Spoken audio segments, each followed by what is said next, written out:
नमस्कार मंडळी. आज आपण सगळ्यांचाच आवडता सुपर सॉफ्ट जाळीदार चॉकलेट केकची रेसिपी बघणार आहोत. त्यासाठी आपल्याला इथे 2 चमचे कॉफी पावडर आणि पाव वाटी कोमट पाणी घालून मिक्स करून घ्यायचं आहे. आता आपल्याला याच्यामध्ये अर्धी वाटी तेल घालायचं आहे. तुम्ही तेलाऐवजी बटर देखील घालू शकता. त्याच्यानंतर आपल्याला 1 वाटी पिठी साखर घालून घ्यायची आहे. पिठी साखर छान अशी मिक्स करून घेणार आहोत. पिठी साखर घातल्यानंतर आपल्याला 2 वाटी आपल्याला मैदा घालायचा आहे. मैदा मी इथे चाळूनच घेतलेला आहे. मैदा घातल्यानंतर 1 वाटी आपल्याला मिल्क पावडर, अर्धी वाटी कोको पावडर आणि पाव चमचा आपल्याला मीठ घालायचं आहे. आता हे सर्व मिश्रण आपल्याला एकाच डायरेक्शनने मिक्स करून घ्यायचं आहे. आता इथे मी दुधाचा अजिबात वापर करणार नाही. तर दुधाऐवजी मी इथे बटर मिल्क म्हणजे ताकाचा वापर करणार आहे.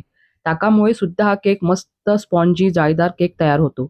आणि विशेष म्हणजे आपल्याला पुन्हा याच्यात व्हिनेगर, लिंबाचा रस किंवा दही वापरायची अजिबात गरज पडणार नाहीये. इथे जवळ मला 2 ते 2.5 कप ताक लागलेलं आहे. तुम्ही बॅटर बघू शकता. मस्त क्रीमी बॅटर इथे तयार झालेलं आहे. आता आपल्याला इथे फ्लेवरसाठी चॉकलेट इसेन्स घालायचं आहे. त्याच्यानंतर आवडीनुसार टुटी फ्रुटी किंवा ड्रायफ्रूट घालून छान असा आता पुन्हा आपण मिक्स करून घेणार आहोत. आता सगळ्यात शेवटी आपल्याला इथे 2 चमचे बेकिंग पावडर, 1 चमचा बेकिंग सोडा आणि पुन्हा 2 ते 3 चमचे ताक टाकून घेणार आहोत. त्याच्यामुळे काय होतं, केक मस्त स्पॉन्जी तर होतोच, पण केकला जाळी पण खूप सुंदर पडते. मस्त क्रीमी बॅटर आपलं इथे तयार झालेलं आहे. आता एका तेल लावलेल्या टिनमध्ये हे बॅटर मी ओतून घेत आहे. तुम्ही हा जो केक आहे ना, हा केक तुम्ही ओव्हनमध्ये 180 डिग्रीला 45 मिनिटला देखील बेक करू शकता. पण आज मी तुम्हाला हा केक कढईमध्ये बेक करून दाखवणार आहे. त्यासाठी मी इकडे एका साईडला कढईसुद्धा प्रीहीट करून ठेवलेली आहे. आता कढईमध्ये आपल्याला हा केक जवळ 40 ते 45 मिनिटं बेक करून घ्यायचा आहे. वॉव! काय भारी केक तयार झालेला आहे. मस्त फुलून असा वरती आलेला आहे. बघूनच खावासा वाटतोय की नाही? तुम्हाला मी केक डेमोल्ड देखील करून दाखवते. तुम्ही बघू शकता. मस्त सुपर सॉफ्ट स्पॉन्जी केक आपला तयार झालेला आहे. तुम्ही केकची जाळी पण बघू शकता.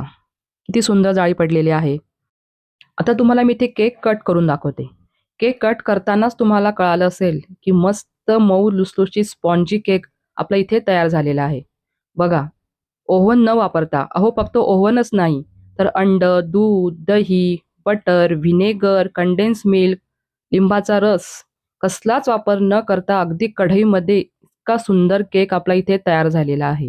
मुलांना टिफिनला देण्यासाठी किंवा मधल्या वेळेस खाण्यासाठी हा चॉकलेट केक तुम्ही घरी नक्की ट्राय करून बघा. आणि तुम्हाला आजची रेसिपी थोडीशी जरी आवडली असेल तर प्लीज एक लाईक आणि कमेंट करायला विसरू नका.